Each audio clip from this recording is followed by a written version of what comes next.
नेपाली कांग्रेसका सहमहामन्त्री महेन्द्र यादवमाथि सांघातिक आक्रमण। भारतीयलाई बिर्साउने गरी चिनिया राजदूत प्रस्तुत हुँदा सरकार र प्रतिपक्ष चुप। टीआरसी विधेयकको छलफल सहमति उन्मुख। सिंहदरबारभित्र बेवारिसे छ ऐतिहासिक ऐना भवन। महेन्द्र यादवलाई आक्रमण गर्ने व्यक्ति कर्मचारीलाई कालोमुसो दलेको पुरानो घटनामा पनि संलग्न। विमानस्थलको सुरक्षा जाँच पास गरेर हङकङ पुग्यो चरेस। पार्टीको विधि विपरीत भएकाले देव गुरुङको यात्रा रोकियो भन्दै प्रवास कमिटिको भनाई। संयुक्त अभ्यासका लागि नेपाल आउँदै अमेरिकी सेना। प्रचण्डले जनयुद्धका पीडित पक्षसँग माफी माग्नुपर्छ भन्दै वामदेव गौतमको भनाई। सहमहामन्त्री यादवमाथि आक्रमण गर्नेलाई कारबाही गर्न कांग्रेसको माग। पहिला भाषण सुनि पछि पछ्याउँदै आएर खुकुरी हाने। पालो कुर्दा कुर्दै कान्तिमा एक बालकको मृत्यु। 3 सदस्यीय छानबिन समिति गठन। कैलालीमा 14.5 लाखको अवैध सामान बरामद। धनगढीमा प्रहरीमा मिलापत्रपछि महिलामाथि कुटपिट। अमिताभ र कंगनाले भने हामी भारतीय हौं, इन्डियन होइन। भारतमा जवानले 70 करोडको ओपनिङ गर्ने प्रक्षेपण। नेपालमा कति कमाउला यसबारे पुरै जानकारी। सुदूरपश्चिमका मुख्यमन्त्री प्रमुख अतिथि रहेको कार्यक्रममा मञ्च ढलेपछि भयो ठूलो हंगामा। थाइल्याण्डलाई हराए नेपाल महिला टी20 विश्वकप छनौटमा पुग्ने। सहमहामन्त्री यादवमाथि आक्रमण भएपछि निविसंघले माग्यो गृहमन्त्रीको राजीनामा। शेरबहादुर देउबाका तर्फबाट सभापति उम्मेद्वार म बन्न सक्छु भन्दै शेखर कोइरालाको भनाई। सीमा नाकामा फहराइयो राष्ट्रिय झण्डा। सुमन खरेलले चिनियाबाट सुनका बिस्कुट रिसिभ गर्थे। आक्रमण अघि कार्यक्रममा के भनेका थिए सहमहामन्त्री यादवले यसबारे महत्त्वपूर्ण जानकारी। एमाले र एकीकृत समाजवादीमा जान सक्छु, माओवादीमा जान्न भन्दै वामदेव गौतमको भनाई। कांग्रेस सहमहामन्त्री महेन्द्र यादवको स्वास्थ्य अवस्था स्थिर। आईसीयूमा उपचार हुँदै। महेन्द्र यादवमाथि आक्रमण गर्नेलाई कडाभन्दा कडा कारबाही गर्न मधेसका मुख्यमन्त्रीको माग। काठमाडौँमा नेपाली र अमेरिकी सेनाको संयुक्त अभ्यास हुँदै। अमेरिकी वायुसेनाको विमान आउँदै। नेपाल भारत सिमाना बन्द गर्नुपर्छ भन्दै वामदेव गौतमको भनाई। प्रचण्ड र शेरबहादुर देउबाले भने टीआरसी विधेयक सहमति गरौं, ओलीको जवाफ अध्ययन गर्छु। आक्रमणकारीले बयानमा भने म राष्ट्रवादी हुँ, नेताहरूले काम नगरेको हुनाले खुकुरी हाने। महेन्द्र यादवमाथि खुकुरी प्रहार गरेर गत्तै सापकोटाले भनेका थिए यो वर्तमान गृहमन्त्री नारायण काजी श्रेष्ठले हान ठोक भनेर दिएको आदेश हो। धनगढी उपमहानगरले गौरा पर्वका लागि दियो 2 पटक सार्वजनिक बिदा। र आजको स्वास्थ्य सम्बन्धी समाचारमा घाँटीमा टन्सिल किन हुन्छ, टन्सिल भनेको के हो र किन हुन्छ टन्सिलाइटिस, यसबारेमा महत्त्वपूर्ण जानकारी पनि आजकै भिडियोमा। दर्शक महानुभावहरू नमस्कार। स्मार्ट खबरको न्यूज बुलेटिनमा यहाँहरूलाई हार्दिक स्वागत छ। म आर्यन न्युपानी। आज मिति विक्रम सम्वत 2080 साल भदौ 21 गते बिहीबार, ईस्वी सम्वत 2023 सेप्टेम्बर 7 तारिक। सदाझै आज पनि हामी उपस्थित भइसकेका छौँ आजका मुख्य समाचारहरू लिएर। हामीलाई अन्तिमसम्म हेर्नुहोला अनि हाम्रो मेहनतका लागि यो भिडियोमा एउटा लाइक अवश्य गर्नुहोला। दर्शक महानुभावहरू पल पलको न्यूज अपडेटका लागि हाम्रो यस युट्युब च्यानललाई अहिलेसम्म सब्स्क्राइब गर्नुभएको छैन भने कृपया सब्स्क्राइब गर्नुहोस् अनि नजिकै आउने बेल आइकनलाई क्लिक गर्नुहोला। कहाँबाट हेर्दै हुनुहुन्छ अनि के कस्तो लाग्दैछ आफ्ना कुराहरू तलको कमेन्ट बक्समा कमेन्ट गर्नुहोला। आउनुहोस् दर्शक महानुभावहरू आजका मुख्य समाचार सुरु गरौं। कांग्रेस सहमहामन्त्री महेन्द्र यादवमाथि खुकुरी प्रहार भएको प्रसङ्गबाट। नेपाली कांग्रेसका सहमहामन्त्री महेन्द्र यादवमाथि सांघातिक आक्रमण भएको छ। बुधबार भ्रिकुटी मण्डपस्थित रिपोर्टर्स क्लबमा आयोजित अन्तर्क्रिया कार्यक्रममा सहभागी भएर निस्कने क्रममा यादवमाथि खुकुरी प्रहार भएको हो। प्रहरीका अनुसार अन्तर्क्रिया कार्यक्रममै सहभागी 47 वर्षीय श्यामबहादुर सापकोटाले सहमहामन्त्री यादव क्लबबाट निस्किना साथ पछाडिबाट खुकुरी हानेका हुन्। नुवाकोटको विदुर नगरपालिका 7 तुप्से घर भई बालाजु बस्ने सापकोटालाई खुकुरी सहित नियन्त्रणमा लिएको काठमाडौँ प्रहरी प्रमुख भूपेन्द्र खत्रीले बताउँछन्। टाउकोमा पछाडिको भागमा गहिरो चोट लागेका यादवको ट्रमा सेन्टरमा उपचार भइरहेको छ। उनी खतरामुक्त रहेको तर अब्जर्भेसनका लागि आईसीयूमा राखिएको ट्रमा सेन्टरले जनाएको छ। उनको अवस्था बुझ्न कांग्रेस सभापति शेरबहादुर देउबा आफै अस्पताल पुगेका थिए भने कांग्रेसका अरू नेताहरू पनि भेट्न पुगेका छन्। पार्टीका सहमहामन्त्री यादवमाथि सांघातिक आक्रमण भएपछि कांग्रेस नेताहरूले शान्ति सुरक्षामाथि प्रश्न उठाएका छन्। सत्तारूढ दलको सहमहामन्त्री सहभागी कार्यक्रममा खुकुरी बोकेर पुग्दा पनि सुरक्षा संयन्त्रले थाहा नपाएको भन्दै कांग्रेस प्रचार विभागका प्रमुख मिन विश्वकर्मा भन्छन् यो घटनाले हाम्रो सुरक्षा संयन्त्र पनि कमजोर रहेछ भन्ने देखियो नि भन्दै उहाँले बताउनुभयो। त्यसैगरी कांग्रेस पार्टी कार्यालयका मुख्य सचिव कृष्ण पौडेलले जारी गरेको विज्ञप्तिमा आक्रमण गर्ने व्यक्ति र पछिल्तिर हुन सक्ने व्यक्ति वा समूहमाथि गम्भीर अनुसन्धान गरी कडा कारबाही गर्न माग गरिएको छ। कांग्रेसको भातृ संगठन नेपाल र विद्यार्थी संघ र तरुण दलले त गृहमन्त्रीको राजीनामा नै माग गरेको छ। नागरिकको जीवजानको सुरक्षा गर्न गृहमन्त्री पूर्ण रूपमा असफल रहेको निविसंघको निष्कर्ष छ। यस घटनाको सम्पूर्ण जिम्मेवारी सरकार र गृह मन्त्रालयले लिनुपर्ने स्पष्ट स्पष्ट छ। अध्यक्ष दुजाङ शेर्पाले जारी गरेको विज्ञप्तिमा भनिएको छ, तरुण दलले यो घटनालाई आफ्ना नेताहरूमाथि श्रृङ्खलाबद्ध आक्रमणकै निरन्तरता भनेको समेत बताइएको छ भने नक्कली भुटानी शरणार्थी प्रकरणमा बालकृष्ण खाँडको पक्राउ पर्नेतर्फ सङ्केत गर्दै तरुण दलका अध्यक्ष विद्वान गुरुङले जारी गरेको विज्ञप्तिमा भनिएको छ।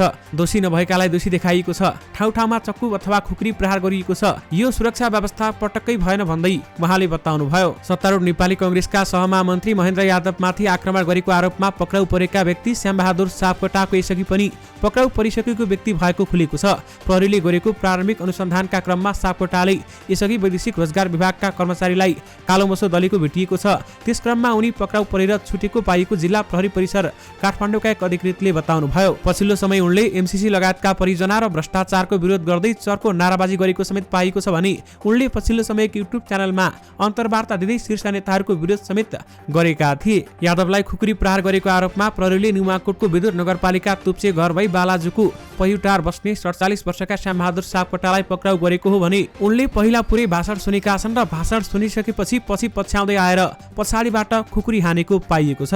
पक्राउ परेका सापकोटाले आफूलाई अभियन्ता बताउने गरेका छन् भने रिपोर्टर्स क्लबको कार्यक्रममा यादवले सुन तस्करी भुटानी शरणार्थी प्रकरण ललिता निवास प्रकरण बारेमा धारणा राखेका थिए। कांग्रेसका सहमहामन्त्री महेन्द्र यादवलाई आक्रमण गर्ने 47 वर्षीय श्यामबहादुर सापकोटाले कार्यक्रममा सहभागी हुनु पूर्व नै खुकुरी बोकेर आएको भेटिएको छ। रिपोर्टर्स क्लबमा आयोजित कार्यक्रममा सहभागी हुन आउँदा नै सापकोटाले झोलामा खुकुरी लिएर आएको भेटिएको छ। प्रहरी वृत्त सिंहदरबारमा राखिएका सापकोटाले प्रहरीसँगको बयानमा भनेका छन्, म राष्ट्रवादी हुँ, नेताहरूले काम नगरेको हुनाले रिसमा खुकुरी हाने। आरोपित सापकोटा पूर्व राजाको समर्थक रहेको थाहा भएको छ। दर्शक महानुभावहरू, म राष्ट्रवादी हुँ, नेताहरूले अहिलेसम्ममा कुनै पनि राम्रा कामहरू गरेका छैनन्, त्यसपछि मैले उहाँलाई खुकुरी हानेको हुँ भन्दै आक्रमणकारीले बयानमा भनेका छन्। अमेरिकी सेनाको एउटा टुकडी संयुक्त अभ्यासका लागि बन्दोबस्तका सामग्री सहित वायुसेनाको विमान मार्फत नेपाल आउने भएको छ। नेपाली सेनासँग काठमाडौँमा संयुक्त अभ्यास गर्ने अमेरिकी सेनाको टुकडी आज भदौ 21 गते बिहिबार नेपाल आउने भएको हो भने अमेरिकी सेनाको टुकडीलाई त्रिभुवन अन्तर्राष्ट्रिय विमानस्थलमा अवतरण गराएपछि अमेरिकी वायुसेनाको विमान त्यसको भोलिपल्ट 22 भदौमा फिर्ता हुनेछ। नेपाली सेनाका प्रवक्ता सहायक रथी कृष्ण प्रसाद भण्डारीले दुई देशका सेनाबीच चल्ने संयुक्त अभ्यास तालिम 24 भदौदेखि 12 असोजसम्म सञ्चालन हुने जानकारी दिएका छन्। नियमित रूपमा सञ्चालन हुँदै आएको दुई देशका सेनाबीचको संयुक्त अभ्यासको 40औं संस्करणमा नेपाली सेनाका 30 जना र अमेरिकी सेनाका 12 जना गरी 42 जना सैनिक सहभागी हुने प्रवक्ता भण्डारीले जानकारी दिएका छन्। संयुक्त अभ्यासमा विपद व्यवस्थापन, खोज तथा उद्धार, मानवीय सहायता लगायतका विषयहरूमा अनुभव तथा ज्ञान आदान प्रदान हुने सेनाको भनाइ रहेको छ। दर्शक महानुभावहरू, नेपाली जनताहरूले भने अमेरिकी सेना नेपाल आउनुमा केही शंका भने मानिरहेका छन्। यसबारेमा तपाईहरूको धारणा हामीलाई यो भिडियोको कमेन्ट बक्स मार्फत बताउन भने नबिर्सनुहोला। नेपाली कांग्रेसका सहमहामन्त्री महेन्द्र यादवमाथि खुकुरी प्रहार गर्ने श्यामबाबु सापकोटाले खुकुरी प्रहार लगत्तै बोलेको कुरा सार्वजनिक भएको छ। खुकुरी प्रहार लगत्तै प्रहरी र प्रत्यक्षदर्शीको नियन्त्रणमा रहेका सापकोटा मजदुर मारा मानव तस्करलाई फेरि प्रधानमन्त्री बनाउने लगायतका कुरा बोल्दै बरबराएका थिए। उनले भनेका थिए, यो नेपाल र नेपाली जनतालाई मार्न, यो मजदुरलाई मारेर, किसान मारेर सम्पूर्ण मजदुरहरू आज 50-60% नेपाली जनताको चुलो निप्दैछ। मानव तस्करलाई फेरि प्रधानमन्त्री बनाउने, देशद्रोहीलाई पनि फेरि प्रधानमन्त्री बनाउने, राष्ट्रघातीलाई फेरि पनि प्रधानमन्त्री बनाउने, तेरीमा आतंककारी च्वाट्टै छिन्नु पर्थ्यो, त्यो अझ छिनेनन् मात्रै, सानो भयो सामान। यो वर्तमान गृहमन्त्री नारायण काजी श्रेष्ठले हान ठोक भनेर दिएको आदेश हो। साउन 8 गते साला आतंककारी देशद्रोहीलाई फाँसी दे, ले जनता खुकुरीले देशद्रोहीलाई छप्काइदे, राज संस्था जिन्दाबाद, हिन्दू राष्ट्र कायम गर भन्दै उनले बताएका थिए। दर्शक महानुभावहरू, यस प्रकार महेन्द्र यादवमाथि खुकुरी प्रहार गरे लगत्तै सापकोटाले यो वर्तमान गृहमन्त्री नारायण काजी श्रेष्ठको हान ठोक भनेर दिएको आदेश हो भन्दै भनेका छन्। आईसीसी महिला टी20 विश्वकप एसिया छनौटमा नेपालले सेमिफाइनलमा थाइल्यान्डसँग प्रतिस्पर्धा गर्ने भएको छ। मलेसियामा जारी प्रतियोगितामा नेपाल समूह एमा उपविजेता बनेसँगै समूह बी को विजेता थाइल्यान्डसँग प्रतिस्पर्धा गर्ने पक्का भएको हो। अर्को सेमिफाइनलमा समूह ए को विजेता यूएई र समूह बी को उपविजेता हङकङ बीच खेल हुनेछ। यो खेलमा जित हात पार्न सके नेपाल महिला टी20 विश्वकप छनौटमा पुग्नेछ भने विश्व प्रतियोगिताबाट दुई टिम विश्व छनौटमा पुग्ने प्रावधान छ। प्रतियोगिताको दुवै सेमिफाइनल भोलि शुक्रबार हुनेछ भने फाइनल शनिबार लिनेछ। नेपालले विश्वकप छनौटमा स्थान पक्का गरी 10 टिमसँग प्रतिस्पर्धा गर्नेछ भने 10 टिम मध्ये 2 टिमले सन् 2024 मा बंगलादेशमा हुने महिला टी20 विश्वकपमा स्थान पक्का गर्नेछन्। सुन तस्करी प्रकरणमा सिआइबीले सोमबार भारतबाट सुमन खरेललाई पक्राउ गरेर काठमाडौँ ल्याएको छ। खरेल बुटवलका स्थानीय हुन्। त्रिभुवन अन्तर्राष्ट्रिय विमानस्थलबाट बरामद 60 किलो 716 ग्राम सुन प्रकरणमा खरेल रिसिभर भएको अथवा रिसिभरको भूमिकामा देखिएका छन्। हङकङ र दुबईबाट ब्रेक प्याड, दारी काट्ने रेजर, पानी तान्ने मोटर र स्मार्ट वाचमा लुकाएर काठमाडौँमा ल्याएपछि तस्करले ती सामानबाट सुनलाई छुट्याएर आधा 1 किलोको बिस्कुट बनाएर बेच्ने गरेको अनुसन्धानबाट थाहा भएको छ। अनुसन्धानमा संलग्न एक अधिकृतका अनुसार बिस्कुट आकारका सुन खरेलले चिनियाबाट रिसिभ गर्ने गरेका थिए भने बिस्कुट आकारको सुन खरेलले काठमाडौँ उपत्यका भारत र नेपाल भारत सिमानामा बेच्ने गरेको अनुसन्धानबाट थाहा भएको छ। खरेलसँग ब्युरोका अनुसन्धान अधिकृतहरूले सोधपुछ गरिरहेका छन्। 60 किलो सुन तस्करीमा अहिलेसम्म 3 जना चिनिया नागरिकको मुख्य भूमिका देखिएको छ भने एलेक्स भनेर चुनिने आओ पुचेङ र अली भनेर चुनिने लिन बिन सुङ र जिक्वाङ लिन अहिलेसम्मको अनुसन्धानबाट मुख्य भूमिकामा देखिएका छन्। संक्रमणकालीन न्यायसँग सम्बन्धित बेपत्ता पारिएका व्यक्ति छानबिन सत्य निरूपण तथा मेलमिलाप आयोग तेस्रो संशोधन विधेयकलाई संसदबाट पारित गराउने विषयमा सहमति जुटाउन प्रधानमन्त्रीले सभामुख सहित 3 दलसँग छलफल गरेका छन्। आज सभामुख देवराज घिमिरेसँग छलफल गरेर प्रधानमन्त्री पुष्पकमल दाहाल प्रचण्डले सत्तारूढ दल नेपाली कांग्रेसका सभापति शेरबहादुर देउबा र प्रमुख प्रतिपक्षी दल नेकपा एमालेका अध्यक्ष केपी शर्मा ओलीसँग भेट गरे। तर ओलीले एकपटक अध्ययन गर्ने र साथीहरूसँग छलफल गर्ने बताएपछि टीआरसीका विषयमा कुनै पनि निर्णय नभएको नेताहरूले बताएका छन्। टीआरसीका विषयमा एकपटक अध्ययन गर्छु, साथीहरूसँग छलफल गर्छु भन्नुभएको छ। स्रोतले भन्यो 1-2 दिनमा फेरि छलफल हुन्छ। अध्यक्ष ओलीले टीआरसीमा केही बुदा सुधार गर्नुपर्ने खालका रहेको समेत बताएका छन्। दलहरूबीच सहमति नजुटेकै कारण प्रतिवेदन तयार पार्न प्रतिनिधि सभाको कानून न्याय तथा मानव अधिकार समितिले गठन गरेको संसदीय उपसमितिको म्याद 7 दिन थप गरिएको छ भने बुधबार कांग्रेस सभापति शेरबहादुर देउबाले पनि विधेयकमा साझा समझदारी कायम गरेर जान आग्रह गरेका छन्। टीआरसी विधेयक संसदको उपस्थितिमा विचाराधीन छ। वैशाखदेखि यता सो विधेयक उपसमितिमा थन्किएको छ। दर्शक महानुभावहरू, भारतीयलाई बिर्साउने गरी चिनिया राजदूत प्रस्तुत हुँदा सरकार र प्रतिपक्ष चुप बसेका छन्। काठमाडौँका शक्तिशालीहरूको कोठाचोटामा सधैँजसो सुन्न पाइन्थ्यो भारत खुलेआम हस्तक्षेप गर्छ, चीन चाहिँ चुपचाप नरम कूटनीतिक गर्छ। पछिल्ला वर्षहरूमा ठीक यसको उल्टो परिदृश्य देखिन्छ। शनिबारकै घटना हेरौँ भने पनि एक सरल झलक मिल्छ, जहाँनिर चिनिया राजदूत नेपालीलाई अर्को छिमेकी भारतसँग कसरी चल्ने भनेर अर्थी बुद्धि दिँदै थिए। चीनका राजदूत छिन साङले राजधानीमा आयोजित कार्यक्रममा नेपाल र भारतबीच भएको विद्युत व्यापार सम्झौताको प्रतिकूल हुने गरी लामै बोलेका थिए। मैले काठमाडौँ पोस्टमा केही दिनअघि मात्र पढे भन्दै उनले भनेका छन्, नेपालमा हरेक राजनीतिज्ञ नेता व्यवसायी र आम जनता चीन भन्दा पनि बढी बिजुली भारत निर्यात गर्ने कुरा गरिरहेका छन्। त्यसपछि हामी स्वतन्त्र अर्थतन्त्र बन्नेछौँ भनेर भन्छन्। वास्तविकता के हो म यहाँ राख्न चाहन्छु। नेपालले गत आर्थिक वर्षमा 10 अर्ब रुपियाँको बिजुली भारत निर्यात गरेको थियो। भारतबाट आयात गर्यो। तपाईले भारतबाट 19 अर्ब नेपाली रुपियाँको बिजुली आयात गर्नुभयो। तपाईले बिजुली व्यापारमा घाटा गर्नुभयो। बिजुली तपाईले गर्व गर्ने उत्पादकहरू मध्ये एक हो। तपाईहरूले सोच्नुहुन्छ कि यसले मुलुकमा आर्थिक स्वतन्त्रता ल्याउनेछ, भारतसँग कस्तो व्यापार अपनाउने, कस्तो कूटनीति गर्ने भन्ने मामिला काठमाडौँको आन्तरिक हो भन्ने बिर्सेर राजदूत छिनले अनेकौं अनर्थ बोले, जसबारेमा राजनीतिक तहबाट अहिलेसम्म खासै प्रतिवाद नहुनु अनौठो छ। यी पंक्ति लेख्दै गर्दा संखुवासभामा रहेका परराष्ट्र मन्त्री एनपी साउद चिनिया दूतको टिप्पणी बारेमा टेलिफोनमा कुरा गर्न तयार भएनन्। संवेदनशील विषयमा फोनमा बोल्नु उचित नहुने उनको छोटो प्रतिक्रिया थियो।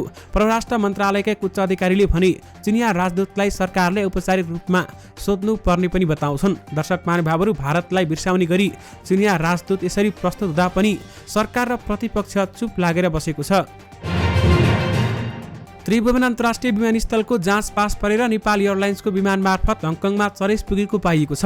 कार्गो कम्पनी मार्फत पठाएको किताबको पार्सलमा चरेस भेटिएको सूचना प्राप्त भएपछि प्रहरीको लागु औषध नियन्त्रण ब्युरो एनसीबीले पनि छानबिन थालेको छ। हङकङमा चरेस बरामद भएपछि त्यहाँको सुरक्षा संयन्त्रले नेपाल स्थित कार्गो कम्पनीलाई खबर गरेको थियो भने कार्गो मार्फत त्यसबारेमा सूचना प्राप्त भएपछि आफूहरूले अनुसन्धान थालेको ब्युरोका प्रमुख एसएसपी गोविन्द थपलियाले बताए। उनले भने कति परिणाम हो भन्ने यकिन भइसकेको छैन, तर चरेस गएको भन्ने सूचना पाएपछि छानबिन सुरु भएको छ। विमानस्थलमा लागु औषध नियन्त्रण ब्युरोको टोली समेत जाँचमा खटिन्छ, तर जाँच पास गरेर चरेस बाहिरिएपछि छानबिनका लागि ब्युरोले प्रहरी नायब परीक्षक डीएसपी अनन्तराम शर्माको नेतृत्वमा 3 सदस्यीय छानबिन समिति समेत बनाएको छ। प्रहरीको तर्फबाट भएको हुन सक्ने कमजोरी बारेमा छानबिन गर्न समितिलाई कार्यादेश दिएको छ भने यद्यपि समितिले गाँजा पठाउने व्यक्ति बारेमा समेत अनुसन्धान गर्ने स्रोतले बताएको छ। प्रहरीका अनुसार गाँजा सहितको किताबको पार्सल विराट कार्गोले पठाएको थियो। विशेष गरी विमानस्थलको सुरक्षा जाँच पास गरेर चरेस हङकङ पुगेको बताइएको छ।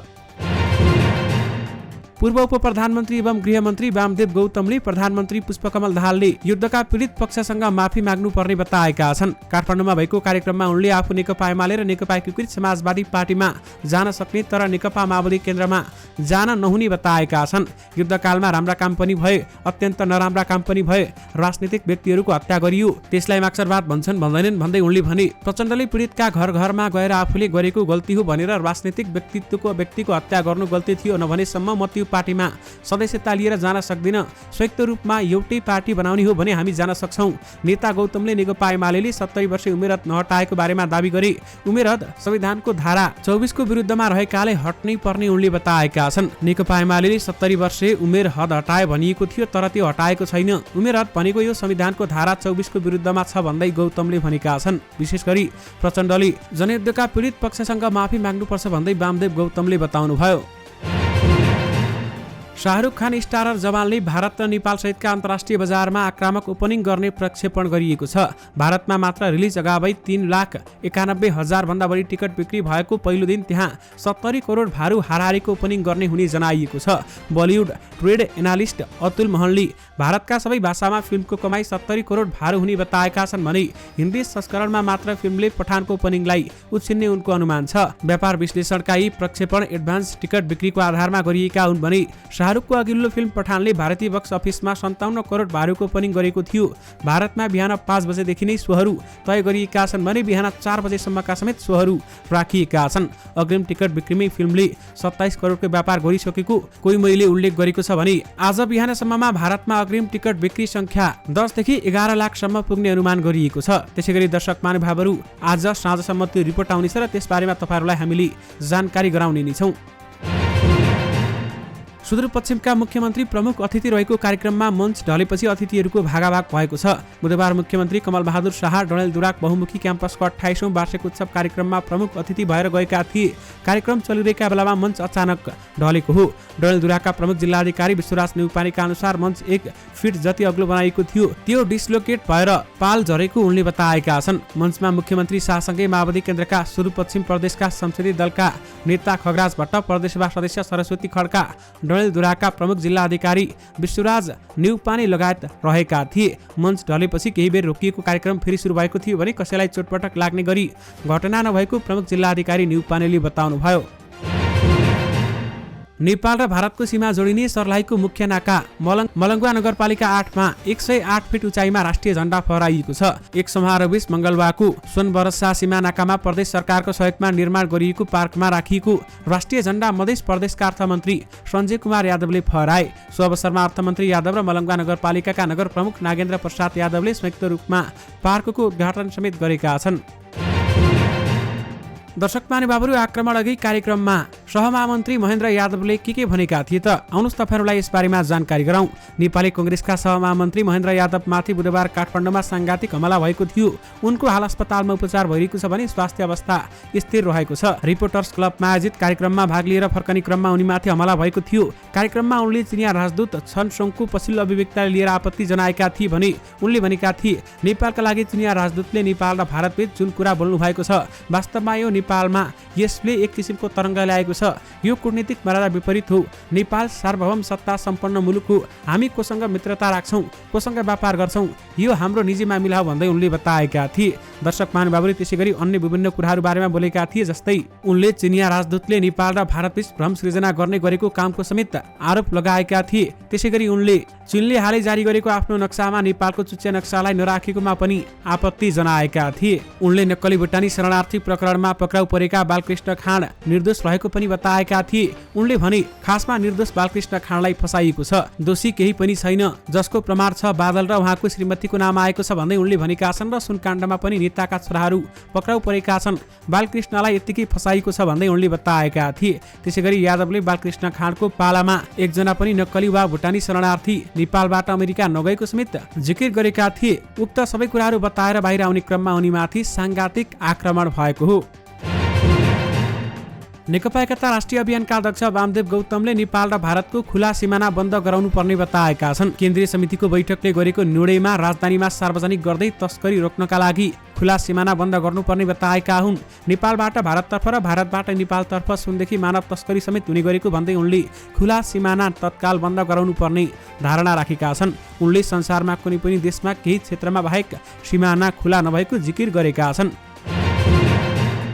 नेपालको संसदीय इतिहासको साक्षीका रूपमा रहेको ग्यालेरी बैठक भवन सिंहदरबारले आडमै रहे पनि जीर्ण अवस्थामा छ।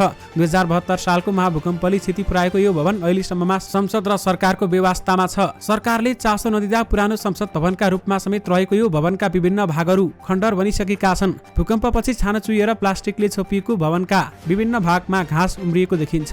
विभिन्न ठाउँमा चर्किएका गाह्रोबाट पानी भित्र पसिरहेको देखिन्छ भने भवनका परम्परागत झ्याल बुट्टा र मूर्तिहरू टुटफुट भएका छन् भने रङ्गरोगन खुइलिएर भवनले आफ्नो अस्तित्व नै गुमाउन लागेको जस्तो देखिएको छ। विशेष गरी सिंहदरबारभित्र ऐना भवन बेवारिसी अवस्थामा छ।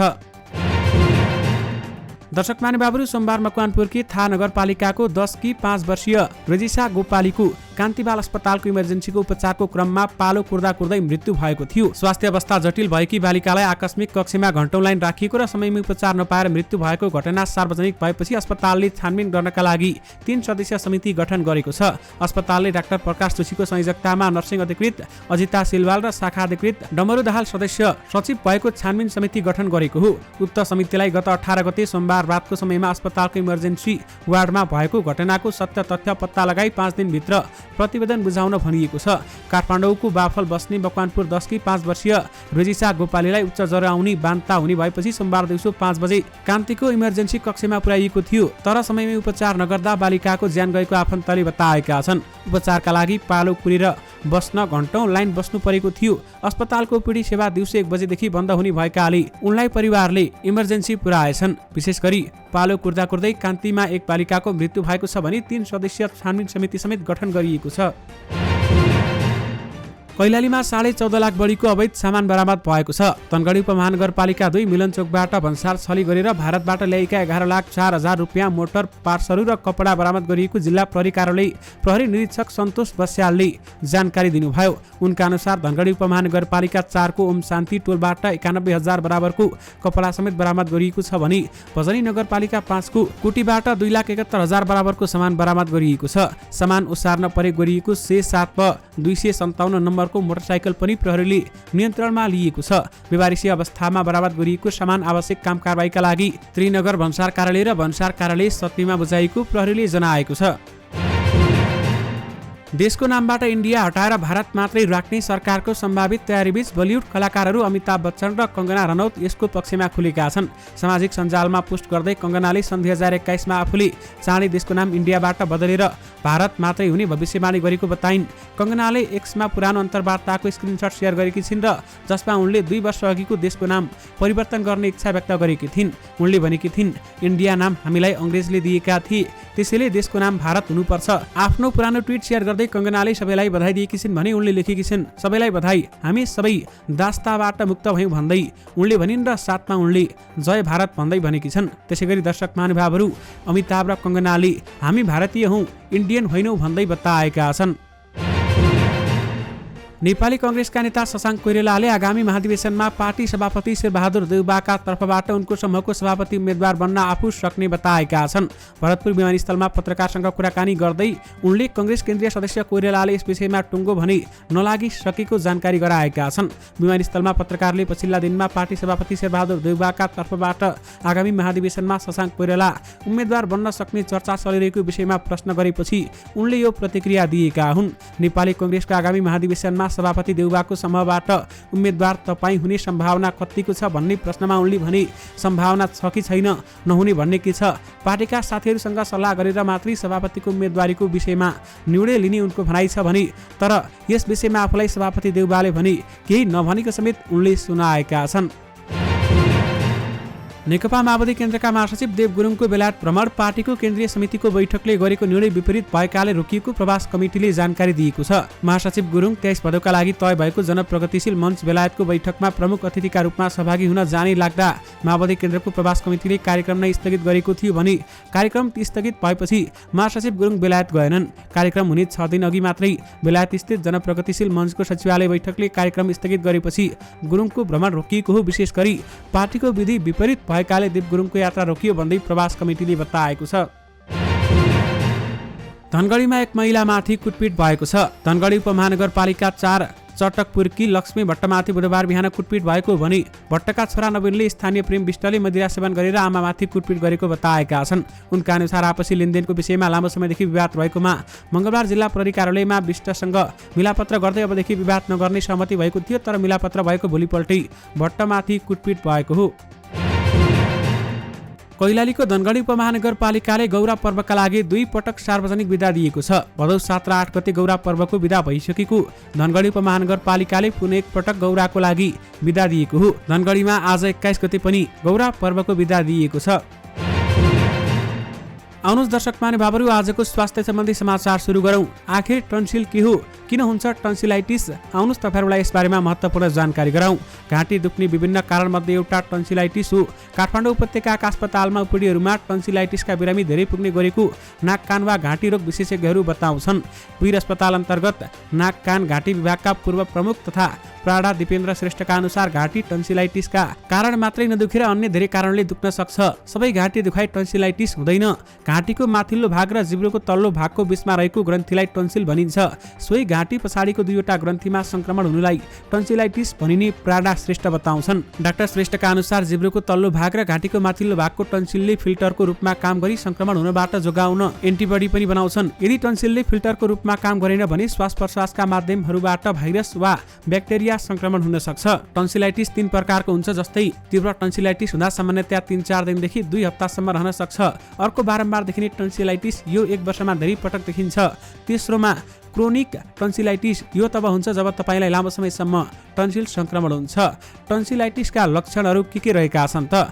टन्सिलाइटिस भएपछि घाँटी दुख्छ, तर टन्सिलाइटिसको घाँटी दुखाइ अन्य घाँटी दुखाइ भन्दा फरक हुने उनले बताए। सामान्यतया सबै उमेर समूहकालाई टन्सिलाइटिस हुन सक्छ। यद्यपि अरू उमेर समूहका व्यक्तिलाई भन्दा साना बच्चाहरूमा टन्सिलाइटिस दोहोऱ्याएर लाग्ने गर्छ।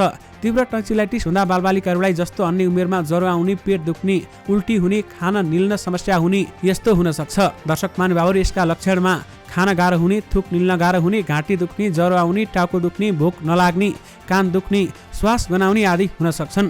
त्यसैगरी बालबालिकामा बढी टन्सिलाइटिस देखिने गरेको छ। डाक्टर श्रेष्ठका अनुसार वयस्कको तुलनामा बालबालिकाहरूलाई टन्सिलाइटिसको समस्या बढी हुन्छ। 6 महिनादेखि 1 वर्षसम्मका लागि बालबालिकाहरूलाई ब्याक्टेरियाको संक्रमणका कारण टन्सिलाइटिस हुने सम्भावना बढी हुन्छ भन्दै बताइएको छ। र यस्तै भाइरल इन्फेक्सन संक्रमणबाट हुने टन्सिलाइटिस धेरै साना बच्चाहरूमा पनि बढी हुन्छ। त्यस्तै वृद्धहरूलाई पनि टन्सिलाइटिसको उच्च जोखिम हुन्छ। यद्यपि टन्सिलाइटिस भाइरल इन्फेक्सन वा ब्याक्टेरियाको इन्फेक्सन हो भनेर थाहा पाउनका लागि घाँटीको स्वाब परीक्षण गरी थाहा हुन्छ। परीक्षणमा नकारात्मक नतिजा आएमा भाइरसका कारण संक्रमण भएको हुन सक्छ। बच्चाहरूमा पटक पटक टन्सिलाइटिस भएमा मुटुको भल्भहरू बिग्रने, बाथ रोग लाग्ने जस्ता समस्या देखिन सक्ने उनको भनाइ छ। जसलाई टन्सिलाइटिसले धेरै पटक दुःख दिएको छ भने विशेषज्ञको सल्लाहमा अपरेसन गर्न उपयुक्त हुने डाक्टर श्रेष्ठको भनाइ छ।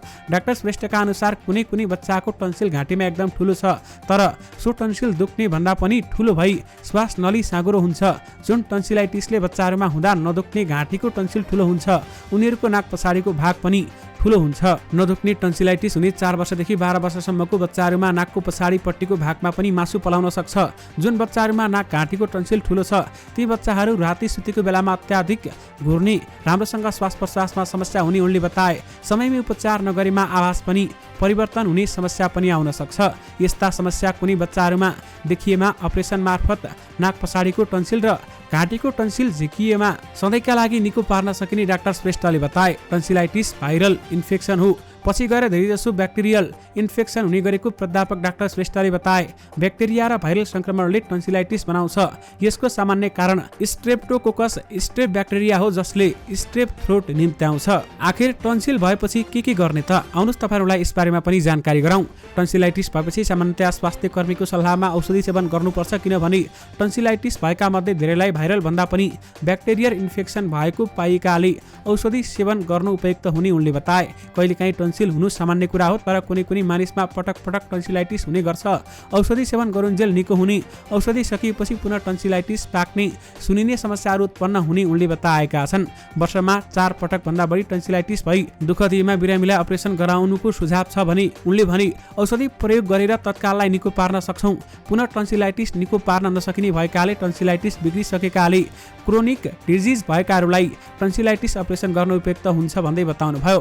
पटक टन्सिलाइटिस हुँदा एन्टिबायोटिकले काम नगर्ने, मुटुवात जस्ता रोगहरूले सताउने भएकाले झन् धेरै समस्याहरू उत्पन्न हुने भएकाले चिकित्सकहरूको सल्लाहमा अपरेसन गर्न उपयुक्त हुने उनको सुझाव रहेको छ। दर्शक महानुभावहरू, टन्सिलाइटिस भएकाले टन्सिलाइटिस नै भनेर पत्ता लागिसकेपछि स्वास्थ्यकर्मीको सल्लाहमा एन्टिबायोटिक नै सेवन गर्न उनको सुझाव छ। यस्तै टन्सिलाइटिस भएकाहरूले निम्न कुरामा ध्यान दिनुपर्छ। नम्बर 1, मनतातो खानेकुरा खाने। नम्बर 2, घाँटीलाई इरिटेसन गराउने खानेकुरा नखाने। नम्बर 3, धेरै चिसो खानेकुरा नखाने। नम्बर 4, धेरै अमिलो खानेकुरा नखाने। जबसम्म घाँटी निको हुँदैन तबसम्म घाँटीलाई इरिटेसन गराउने खानेकुराहरू कहिल्यै पनि खानु हुँदैन।